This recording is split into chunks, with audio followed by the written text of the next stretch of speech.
everybody, welcome to the first annual meet and greet of the Veritas project. Welcome to Cahokia Mounds, one of the lost civilizations of the world that's not so well known. They basically just disappeared pretty much overnight, right, Bob? I mean, it's like within like 2 years they were just gone. So, do it. I think it was like 20,000 of them. Yeah, like 20,000 people just kind of vanished, and they don't know where they went. They don't know where their heritage went. They don't know where the DNA went. They literally have no idea where these people went. And there is stuff here that we'll go down to Mound 8, which is the only mound where they actually found remains. And in that mound, they found shells and stuff that actually came from the Gulf of Mexico. So they were trading all the way down to the Gulf of Mexico, and they just literally just disappeared overnight. When people found this place later on, they actually still found baskets with grain and all that kind of stuff in it. Yeah. They literally just vanished. Do you know if anyone's done any scans on any of the hills? So like these mounds, there's nothing in them? Is that what you're saying? Or they just haven't looked? There's nothing in them that they have found besides 8.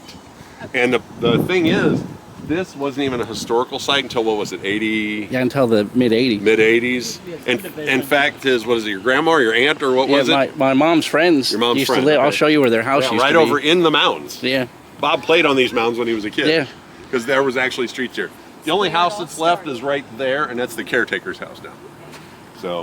So we are gonna, unfortunately the museum is closed today, but we're gonna go for a walk and take a look at the Cahokia Mounds. So. This is a stockade wall. This is where they built the fence around the place. And this used to cover a lot of territory around this whole open area you can see here. And they went and rebuilt this one, which they probably need to rebuild again, just saying. But, you know, it was so tight, you can see here where they're newer, it was so tight that somebody couldn't just slip in between. So all the trees that used to be in this area went to make the stockade wall. And of course, you know, obviously these are all new growth. So it could have pushed even further back out into the swampy area there. And that was part of it too, is like you really couldn't come from this area because it gets real soupy back there. So. They used to encircle this entire community. There's some deer back there, Bob. Right there. Yeah, I see them. And what they do is they burn the bottoms, right? They sharpen them and then burn them, and it makes them harder. Right. So they can get them deeper in the ground.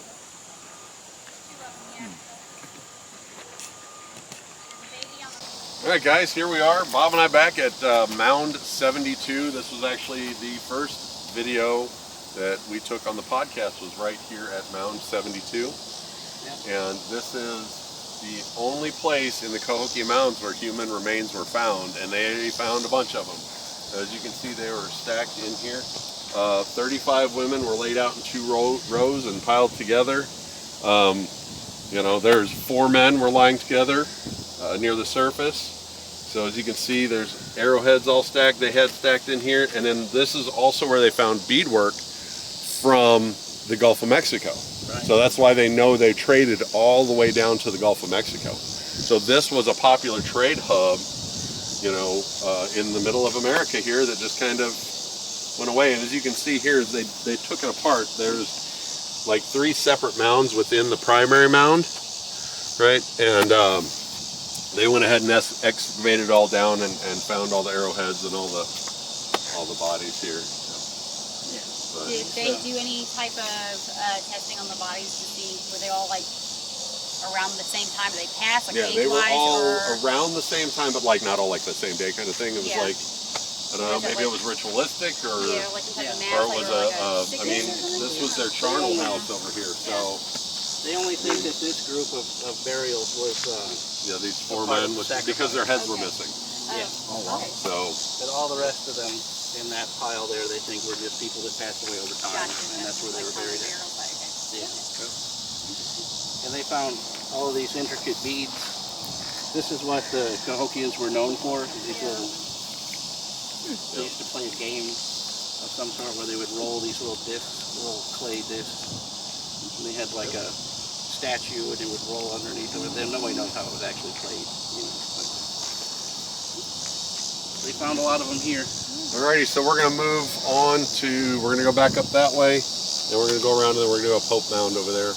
And it is a heck of a view from the top of Hope Mound. So I hope nobody did leg day yesterday. because with the mound today and then the stairs at the Lemp Mansion tonight, Right, super. you're going to have leg day. You might want to put it in the middle so it does. You all put as close a button as you can get it.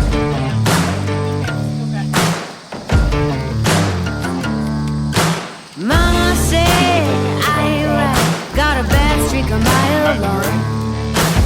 Oh, my soul is black as night, what feels right is always wrong.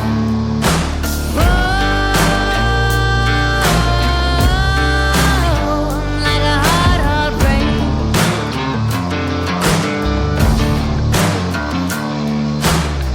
Ain't no hero, honey, no angel face. Oh, I ain't no saint. Oh, I'm cold as fate. I'm sharp as steel, I slice you through. Too numb to feel, too hard to bruise. Oh, I ain't no saint. Mama said, honey child, you walk a lonely mile with your serpent tongue, your diamond eyes, and blood dripping from your smile.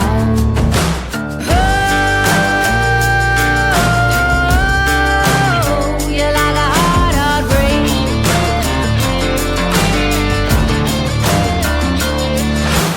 Oh, I ain't no saint. Oh, I'm cold as fate. I'm sharp as steel, I slice you through. Too numb to feel, too hard to bruise. Oh, I ain't no saint.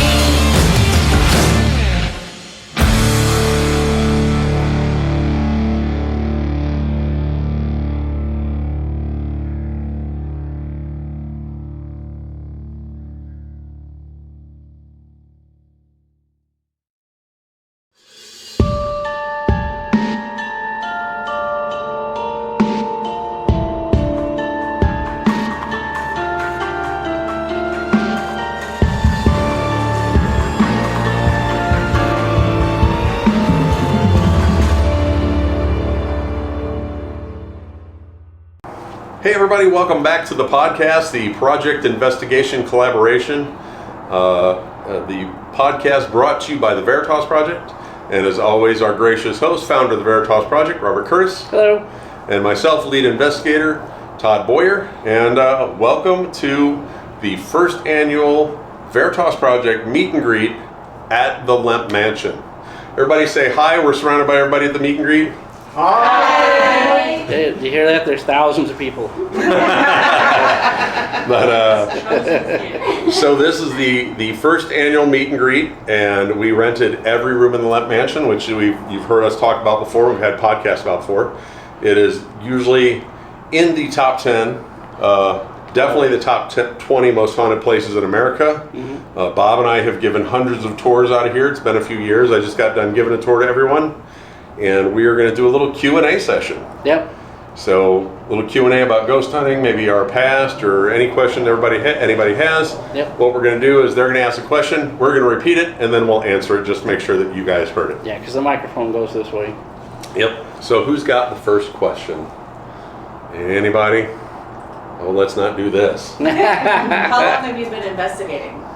Bob, I'll let you start that one. I started in the 90s, in the mid 90s.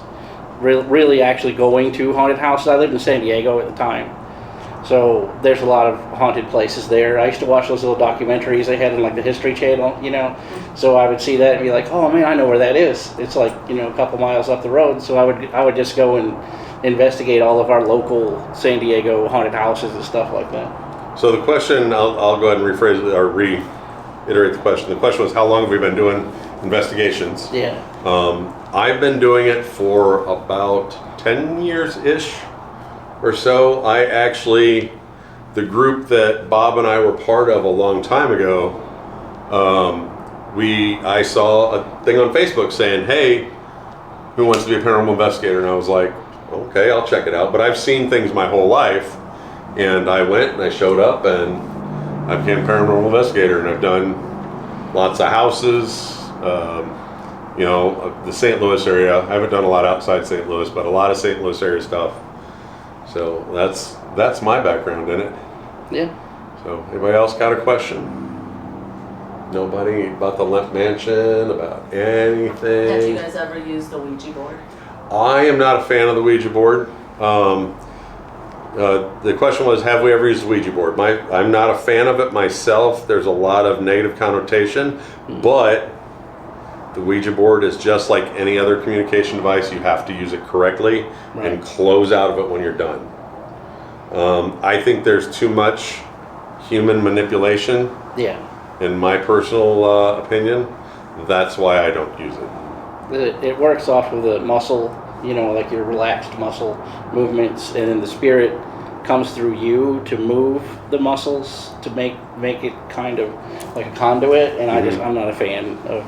Yeah, I don't want something pushing me around. Right. Yeah. Right? I'm not So a fan of yeah, that's not a big thing for me. But I do like pendulums. I do like dowsing rods. Yeah. As far as old school principle. stuff. To say, well, dowsing rods, it's a little more. They actually the force on the rods. Right. Pendulum, that's a little bit different. That's just like the ends of your fingers. Right. You know, the muscles in the ends of your fingers, rather than you're using your whole arms or hands to move it around. But that's my take on it. I mean, everybody's got their opinion. This isn't exact science. There's a Ouija board right there. Yeah, there's a Ouija board like right on the table next to the camera. Just it's pointing right at you. It is. The planchette is pointed right at me. It looks like there's a spotlight on it from where I'm sitting. It's kind of funny. So, anybody got any questions? Maybe about the limp? Growing up as a kid, my father was a mason, and he went to a lot of old places that had been like 1700s and 1800s, and businesses would come in and want to put their businesses in, and they would come in and do reconstruction, okay? But they would leave certain things out to where it was always a part of the original. I mean, nothing was ever touched. Has anything ever been retouched here, or is anything, you know, I mean, exact? Okay, so the question was how much, basically, I'm gonna give you the bridge version. How much of the Lemp Mansion is original? How much was redone? How much was left untouched? They did have to go through and replace some walls, but they did it the old school way, right? With, you know, this isn't drywall, this is plaster, slat, you know, walls that repainted. The ceiling that you guys saw downstairs in the main dining room there, that you guys looked up, saw that great mural, that actually had to have been done in the past 5 or 6 years, because that was in disrepair still the last time I gave a tour in here. So they continuously try to keep going on this place. As you can see, I mean, it is, you know, this place was built in the 1860s. Right. So obviously we're looking at, you know, 150-year-old building. Yeah. So there's constantly work, and they're constantly doing new things, except the nursery, which is they can't get people to stay and work in the nursery. They cannot get contractors to continue to work in the nursery. It needs a lot of work. And that's part of the problem, is they don't put the money forward. But when they did try to put the money forward for the work in the nursery, contractors would quit mid-job and just walk out and say, no thank you. That's how bad the hauntings are in that room. And in the when this was a flop house, they subdivided a lot of these rooms to make, like, this room in particular was 2 bedrooms. So a lot of these rooms were like that, where and 8, 12, 14, you know, or 8, 12, 16 people to a room. So they would go 4 high bunk beds. Yeah. Wow. You see how tall these ceilings are. They would be 4 or 5 bunks made out of wood. Yeah, just 1 on each wall. So you'd have 4 high that way, 4 this way, and then there'd be a wall here, 4 up this way, and then 4 along this wall. Yeah, so there, in this one space, there could be 30 people sleeping in here. Kids and people, you know, any whoever wanted to stay, basically. If you had 50 cents, you could stay here. Yeah. So there is something special about this room that I didn't bring up on the tour, that we'll let you guys go through the night, and then I will talk about it in the morning, or I'll talk about it way, way later at night. There's something special besides what the big thing that happened in this room. Right. There's something special about this room. So I didn't want to give everything away for when we did the tours. Right. So, yep. Did something happen in the nursery? I don't know. We did. Someone asked us, did someone happen in the nursery? We don't know what the reason is that the haunting is so heavy in the nursery. That used to be when the Marion Hospital took this over, and tuberculosis and everything was running rampant. They believed that sunlight was the cure for TB. Right. So that nursery is literally windows all the way around. Right. It was a solarium. So it was the solarium. Right. So that's where everybody went to go sit, and I'm sure there was a lot of passings out on that. The veranda, the sunroom. Yeah. We forgot to go live on TikTok. Oh well. We'll go live for the investigation. Yeah. It's all right. So what's the story between or about the red light in the room upstairs in the window? The red light. Oh, the light you can see from the street. That one. I don't know. There's a lot of different stories about it. There's a lot of made up stories about this place. Yeah. The ones that I told you guys are the primary ones. Zeke the monkey face boy, and then the lamps and all that. So the ones that I talked about on the tour are your primaries. You know, people come in and they see different things and they create a story and they pass it out to the internet. So that's why you get so many different stories coming out of here. But the ones that I told you guys about are ones that happen over and over and over. So. Which story is your favorite one about the Limp Mansion? What story is my favorite story about the Limp Mansion? I have had personal experiences in here while giving tours. I have had the smell of cigar smoke walk from one side of that hallway to the other in front of a whole tour group. I have smelled cigar smoke while another investigator was giving a tour in the Lavender Suite, which if you go down this hallway and on the right side is the Lavender Suite, which is William Sr.'s room.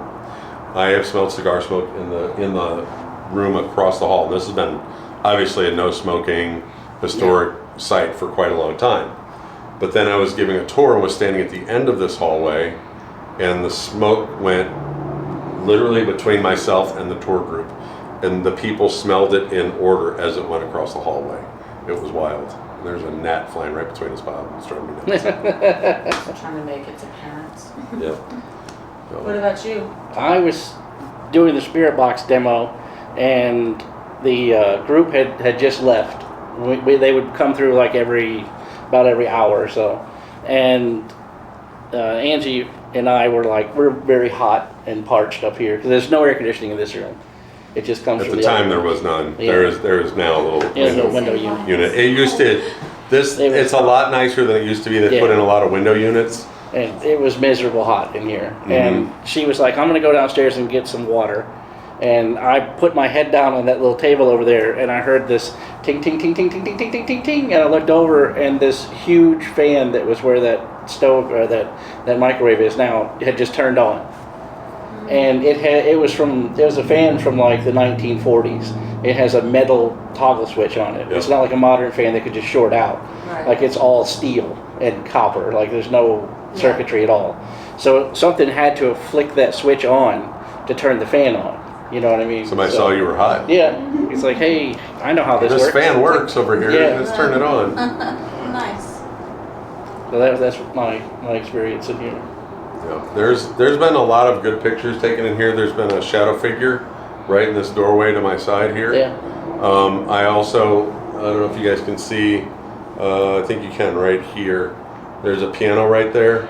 That piano has been played in the middle of the night. So there's a lot of stuff that does go on in this room particularly. Right. And all over the mansion. And Todd, you said to ask Bob about your experience with Zeke. Oh, Bob. Oh, Zeke, yeah. So I had always been. I always think that's the silliest of the silly stories that come out of this place. The Zeke the Monkey Boy is like the silliest, and the last tour had left out of here, and I wasn't sure if they were the last tour, so I leaned over this rail to look down the stairs because it's a spiral staircase that goes down, and the stupid monkey boy leaned out over the rail and looked back up at me, and I was like, "Get out of here!" So I came back up here to get my camera and go back over there, and it was gone by then. And I walked all the way down the stairs and all the way back up again. There was nobody there.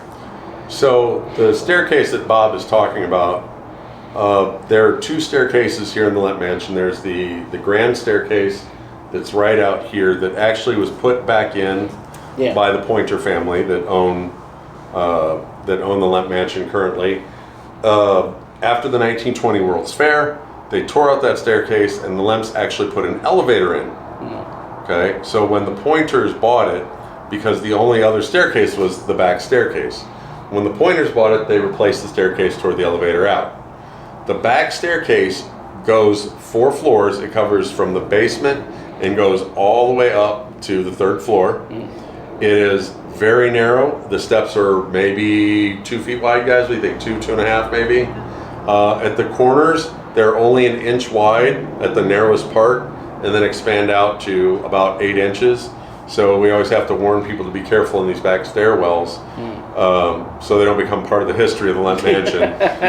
But you can stand at the top of that stairwell and look 40 feet down to the basement. Yeah. So it is quite the view looking down the staircase that Bob's talking about. Yeah. It is quite the impressive thing, especially if you're terrified of heights. It is not something you want to stand there and look at. Yeah. And it's not exactly the tallest banisters in the world. No. They are about 3.5 feet tall, maybe. So yeah, it's quite the perilous staircase. Yeah, and the last thing I would expect to see when I Is Zeke the monkey face boy? The monkey boy looking back at me. So because part of that, and you know, that's part of what I told these guys, you know, for the upstairs is. The story was you could see Zeke looking out of the upstairs windows. Right. The problem with the upstairs windows that everybody says they could see him out of is the windows are about, what did you say, Bob, 6 to 8 inches tall? They're tiny. They're tiny. On the floor. They're about 1.5 feet wide, and they're literally on the floor in a access hallway. Right. Like, so. There's no way. He would have had to lay flat on the floor and get his head down to be able to be seen out those And they always windows. say that they see from the road, they see somebody waving out that window, and I always immediately laugh when they say that. 'Cause I'm like, it's impossible. You'd have to be in halfway through the floor to wave your hand out that window.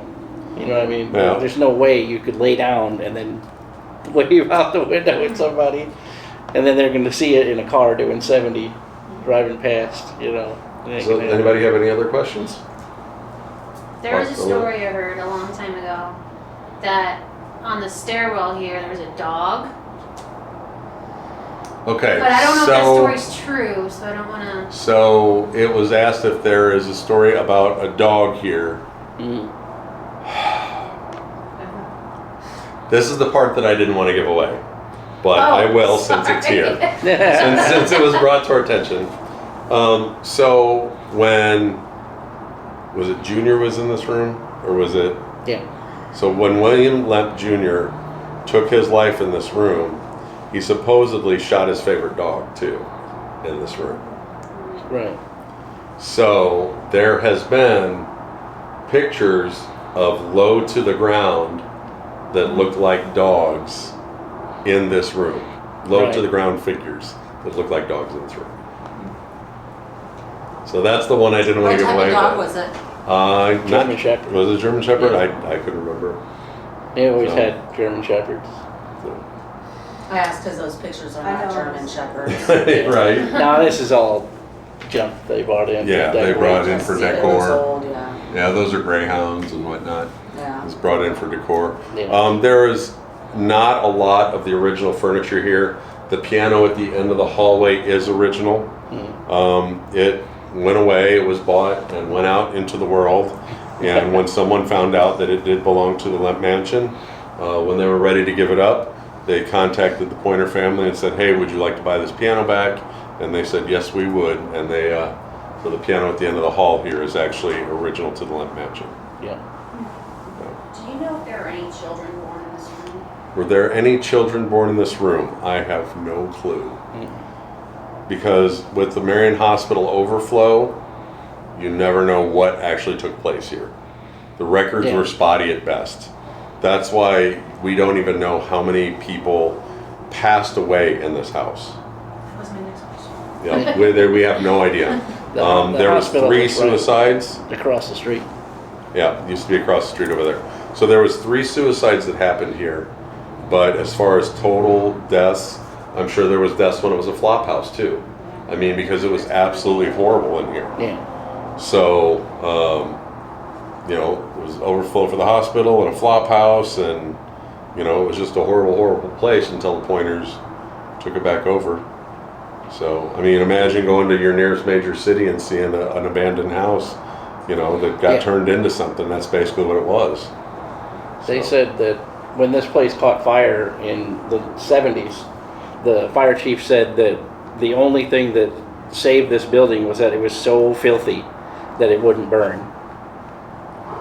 That's creepy. It was so full of trash and just filth. The walls were covered with so much human filth and just disgusting that it wouldn't burn. Yep.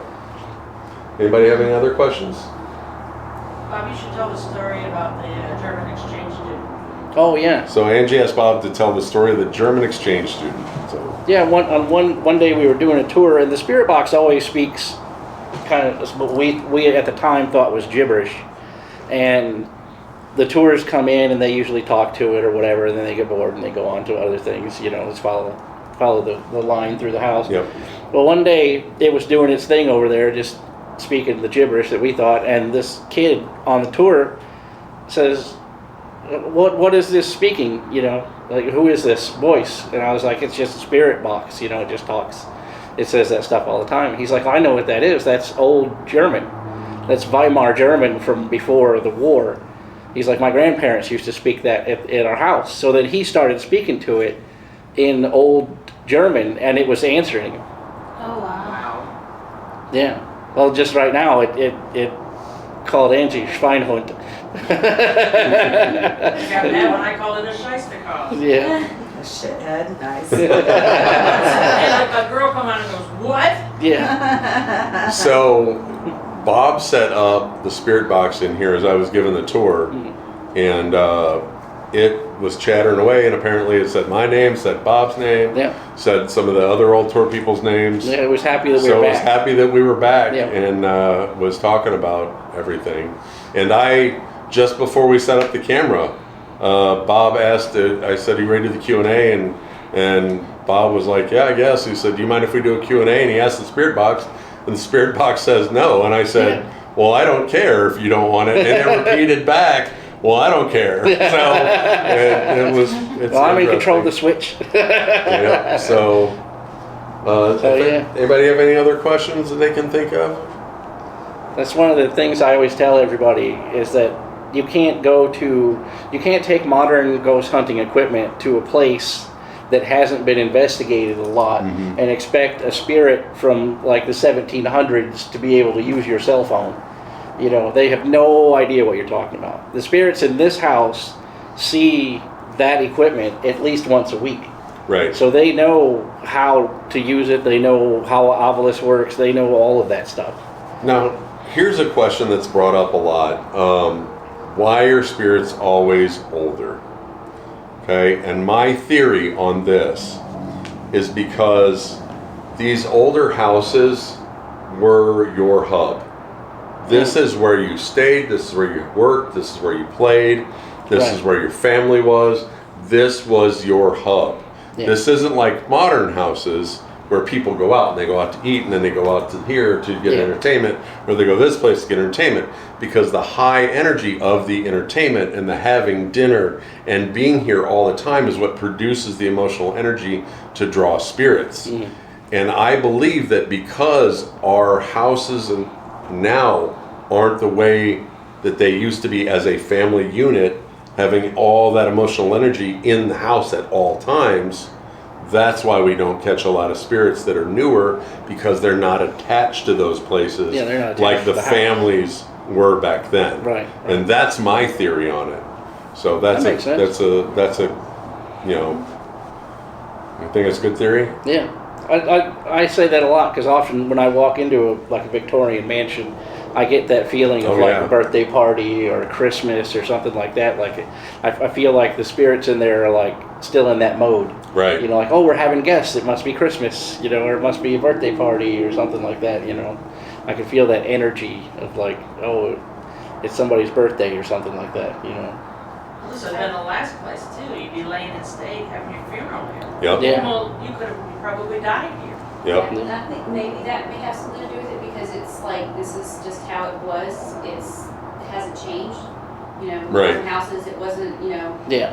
it wasn't like that then. So it's maybe a familiarity thing, especially if they're having problems moving on. Right. Well, a familiar thing, but it's a matter of a lot of people say there's not a lot of newer ghosts, Yeah. you know, that are more recent, and I think it is because they're more attached to the property itself. You know what I mean? Yeah. Because it's more, you know, because nowadays we buy a house, we live there 10 years, buy another house, live there 10 years. These are generational houses. Yeah. Oh yeah. You know, so this house was passed on and passed on and passed on to the same family. So I think that's why the spirits get trapped or attached to the house and just want to stay around their family. Yeah. So And other family members are here too, Yeah. so they're like, why why leave? leave when everything is here? Some of them were born here and lived Yeah. here and then died here. You know? So in fact, you know, the funerals for the Lemps were right down in the main parlor there, which is the grand dining room down there. Right. So, you know, that's where they actually had the funerals, were right here in this house. You know, along with something I forgot to tell you guys on the tour.